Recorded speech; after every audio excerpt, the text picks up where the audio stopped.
వాలంటీర్ల వ్యవస్థ దాంట్లో వేలు పెట్టద్దు, కరెంట్ షాక్ తగులుతుంది అని మొట్టమొదటి నుంచి మాట్లాడుతూ వచ్చిన వాడు నేనే. దాని మీద విభేదించిన వాళ్ళు ఉన్నారు, విమర్శించిన వాళ్ళు ఉన్నారు, జగన్ సూట్ కేసులని మాట్లాడిన వాళ్ళు ఉన్నారు, ఎవరైనా ఉండొచ్చు.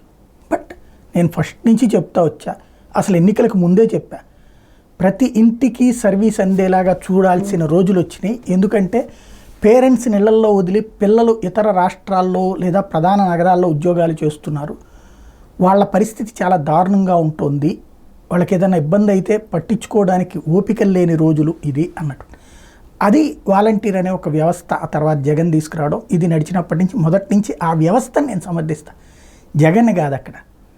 అయితే దాన్ని విభేదించిన వాళ్ళు, విమర్శించినటువంటి వాళ్ళు చివరికి ఇప్పుడు ఏం చెప్తున్నారు, 10,000 రూపాయలు ఇస్తాం మేము వస్తే అని చెప్తాం తెలుగుదేశం. అలాగే వాళ్ళని తీసేయాలి, మేము వస్తే రద్దు చేస్తాం వాలంటీర్ల వ్యవస్థ అన్నటువంటి పవన్ కళ్యాణ్ ఇవాళ నోరు మీద పట్టలేదు. పైగా వాలంటీర్ వ్యవస్థ కొనసాగుతుందని ఆ కూటమి అధినేత చెప్తూ 10,000 రూపాయలు ఇస్తానని చెప్తున్నారు. ఇంకొక వైపున వాలంటీర్లని బయటికి పంపిస్తే ఏం జరుగుతుందో మొన్న చూశారు. వాలంటీర్ సర్వీస్ లేకపోతే వృద్ధులు రోడ్డెక్కితే 30 మందికి పైగా ప్రాణాలు కోల్పోయిన సంఘటన. ఇప్పుడు అర్జెంటుగా ఏ హైకోర్టులో అయితే వాలంటీర్ వ్యవస్థ రద్దు కోసం పిటిషన్లు వేశారు, ఏ హైకోర్టులో అయితే వాలంటీర్ వ్యవస్థ ఎట్లా ఉంటుంది రాజ్యాంగానికి విరుద్ధమని పిటిషన్లు వేశారు, అదే హైకోర్టులో వాలంటీర్లు రాజీనామాలు చేస్తున్నారు, ఆ రాజీనామాలు ఆమోదించొద్దు అని పిటిషన్ వేశారు.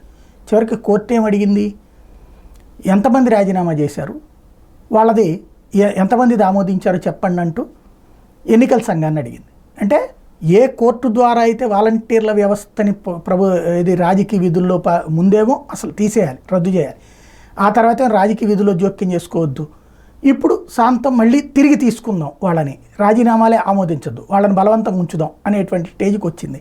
కాబట్టి యూటర్న్ ఎవరు తీసుకున్నారు, నేనా వాళ్ళ? నేనైతే స్ట్రైట్ ఫార్వర్డ్గానే ఉన్నాను. ఇప్పుడు అదే కోర్టుల ద్వారా మళ్ళీ చేసిన తప్పు సరిదిద్దుకునే ప్రయత్నం ఉన్నారు స్వచ్ఛంద సంస్థల ముసుగులో.